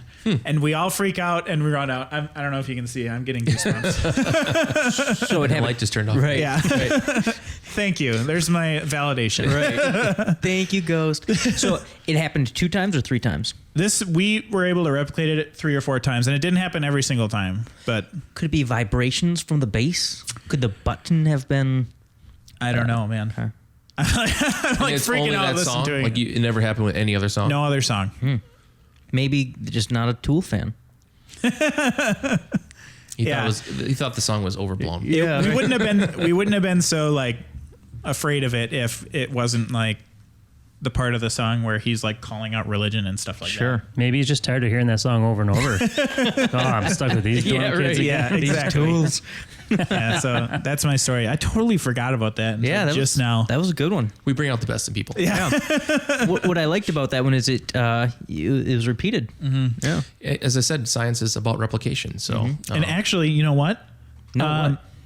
So my roommate is the DNR warden that we're going to be having on the podcast in a few weeks. We should ask him about it. you Remind should him. definitely Yeah. get his perspective of what happened. We'll let you guys know what we find. yeah, that'd be great. Does he still have the receiver? Yeah, right. I don't Actually, think so. oh, too bad because we could have tried to replicate. Yeah. That would have Yeah. been really fun. Yeah. Yeah. Jeremy, you've been pretty damn quiet all night. Yeah, How I've about got you? a lot Any of ghost shooting stories that everybody. we want to try and debunk for you?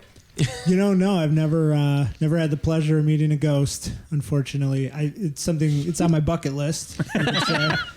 But Still on mine too. But yeah, I got nothing really. Okay. Are you, Well, thanks just, for are being you here. over there shaking your head at us this whole no. time? Like, because I can't see you even out of the corner of my eye. Yeah, So you're right. probably like, oh, these guys are. Oh no, man! I'm way into the pursuit of truth. It's just it'd be great to check it out sometime. Get all the info. It's not like in my day-to-day life I've got all the meters and tools and gravitrons. What are the Oh, this is something our previous guest was You talking mean about. like a geophone, or he's got a device that looks for gravitron? a gravimeter. Gravimeter. He called it. Can you hear me? Yeah. So- You're a little quiet, so maybe you've been talking this whole time and you've just been jerks. So our previous ignoring guest, you. he believes that all paranormal activity is fluctuations in the magnetic field and gravity.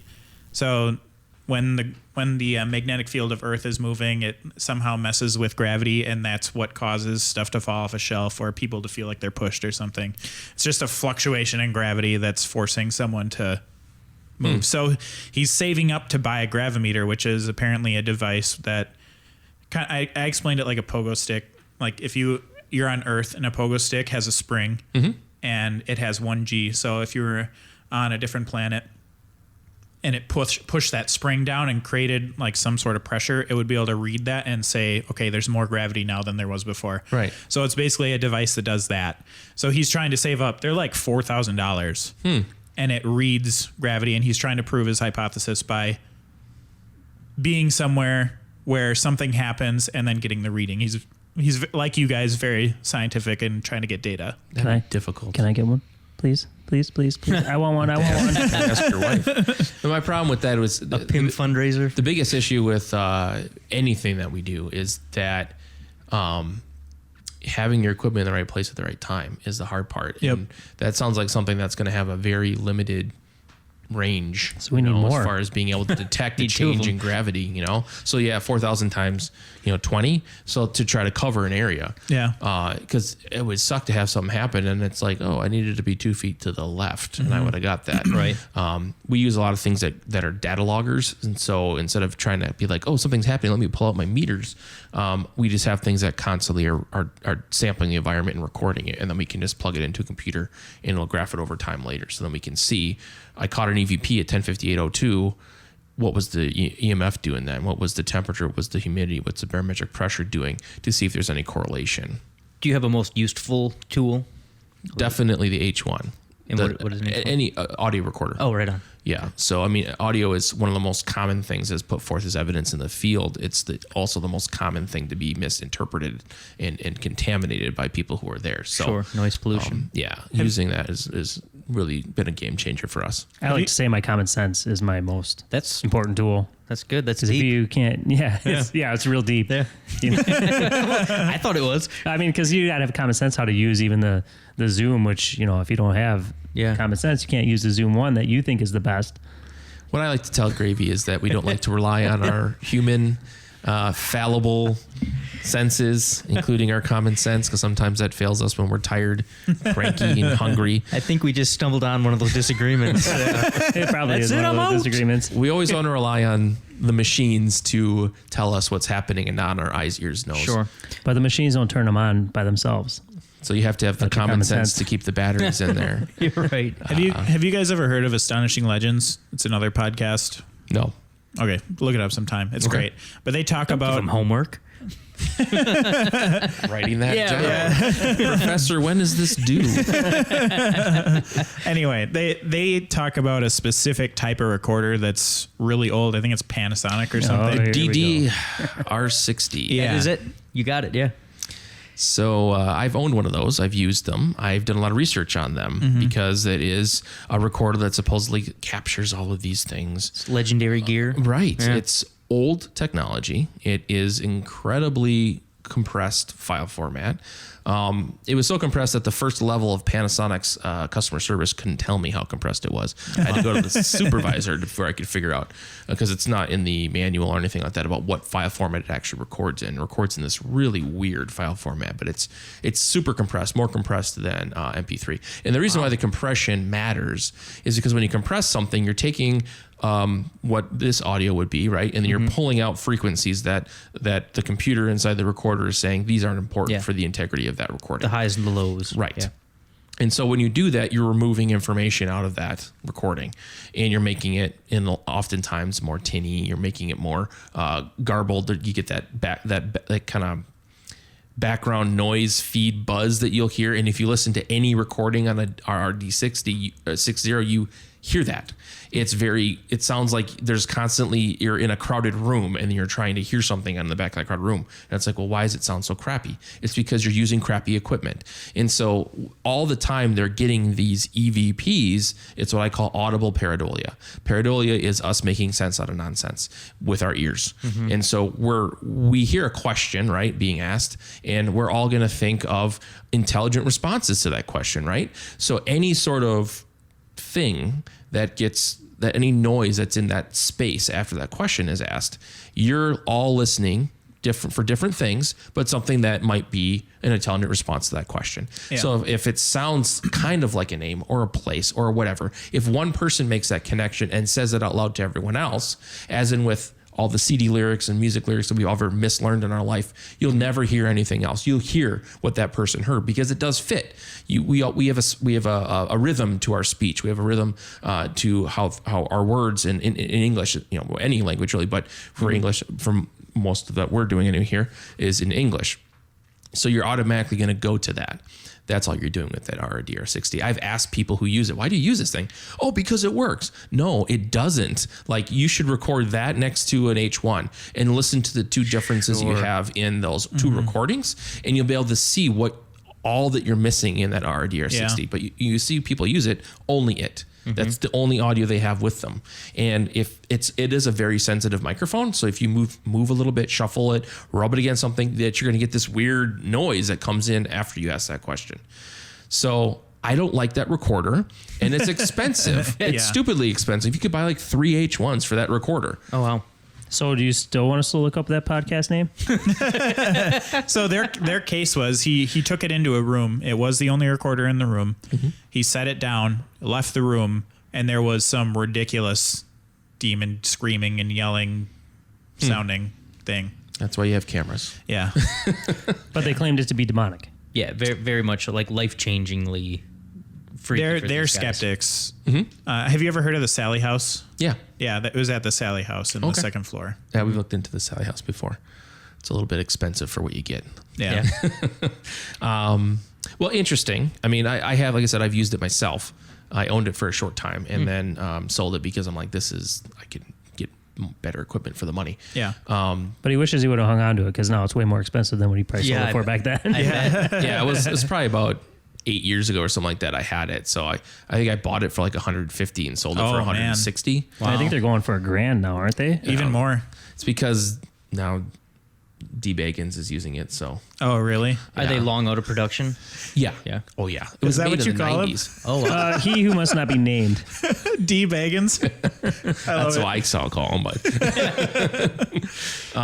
yeah. So I mean, obviously it becomes more popular. I mean, the Constantinos also used it. Didn't work out very well for them, but it's something that in the Ghost Adventures realm, it's been a popular recorder. Now, Sure. Amy Bruni uses it on her show too with what do they call that show? It's on A&E now. No, Travel Channel now. Her and the other guy from Ghost Hunters. Anyways, she uses it too. And I'm actually Facebook friends with her. And so I said, why do you use that? Yeah. She's like, because it works. I'm like, oh. No, it doesn't. No, it Here's doesn't. why. It helps for their ratings. They can get There you go. EVPs that they can claim are EVPs even though they're not. It sounds so much garbage. Like, I want clear, give me clear. By the way, But at least they're telling their audience what they're catching in it so they can hear it too. Yeah, the words are up there, so you just got to read them. Yeah, exactly. Closed caption by default. it's like, you took my dog. I can hear that. Oh, that's amazing. Do you guys dabble with night vision at all? Yeah. So all of our cameras are at the very least night vision. Most of them actually, we call them full spectrum, which is a misnomer because full spectrum would cover like just so many things. Yeah. It runs from infrared through visible and then into UV. Okay. So that's what we use most of the time. You had a night vision camera when the lady was pushed. Yes. I saw that video when that was unnerving as you're like walking her out of the room. Yep. Yeah. She looked like she had gotten in an accident. She was not happy. That's got to be such a bummer that the dude was standing in front of the camera. You don't know how pissed off I was about that can't because I imagine. told him to stand over there. Right. I'm like, stand over there so you're not blocking the camera. And he doesn't say anything to me and walks right over to where I didn't want him to be. And then that happened like 15, 20 seconds after he moved into that position. And I think believers could probably say, well, you know, the entity acted because it knew that Yeah. the evidence was blocked. Sure. Yeah. Yeah, some people will say that. Also because people don't listen to me. But you're not always, bitter. you always listen to Noah is what I like to say. Yeah, right. Know what's good for you. Awesome. Well, I think we'll have to maybe get back together in the future sometime. You guys Definitely. can give us an update. 100%. We do have Yeah. another expedition coming up, a mini expedition we call it this summer. So maybe after that we could Yeah. reconvene. Oh, you guys are you're participating in a conference too, aren't you? We are, yes. The Milwaukee Paranormal Conference is going to be held this year at Alverno College. T. Krulos is the runner of that event. I will be speaking at that conference as well. I haven't decided upon my topic yet. I don't know if I'm going to do common explanations for paranormal claims, or last year I did one on the truth behind what was it, Hollywood. The truth behind the Ed and Lorraine Warren movies. So all the different movies that They're all fan favorites. The Annabelle stuff. Yeah, they're really warm welcomed. You get a warm welcoming. So I give T credit for allowing me on to give, because he knows I'm not going to be a lot of people come because they want to have their Right. their beliefs You're to the be stick in the filled, mud. and I'm the guy saying no, that's all good. He's a voice of reason. Yeah. You know what's ridiculous is how they portrayed the Annabelle doll in the movie versus how it actually looked. Yep, that's Where one of it's the just things like I a talk Raggedy about. Ann thing. Yep, Nice. yep. It's And that ridiculous. you can't take it like all these things, and yeah, there's a book, and like it really goes into detail about like the reality of what the history behind that Raggedy Ann doll was and what they said it was, and yeah, obviously the doll that they use in the movie is completely different. Yeah. Not even close to the same. So I'm not sure, but anyways, yes, I am going to be a speaker. There's gonna be a lot of great other speakers there as well, and it should be an awesome event, and that's going to be in September, I believe. So Cool. don't quote me on that, but Milwaukee Paranormal Conference is also on Facebook, and they have a website as well. So definitely check it out. I think they are doing early ticket sales right now. And I assume you guys will share something once it gets closer. Definitely. Yeah. Yeah. We'll have it up. We did share something on the Facebook page once he made announcements, he was bringing it back. So it is on there, but yeah, once we get closer, we can get more announcements for the other people that are going to be at the conference and whatnot. We'll definitely be sharing that. Yep, one more reason to follow these guys. We're okay. And we do Facebook Live at events sometimes. We'll be doing investigation. We'll just crop up with a Facebook Live. So you might be able to actually see us on investigation sometime. Awesome. Just out of the blue. Cool. Cool. Very cool. Well, Noah, Gravy, thank you guys for joining us. Seriously appreciate it. Hey, thanks for having us. It's a lot of fun.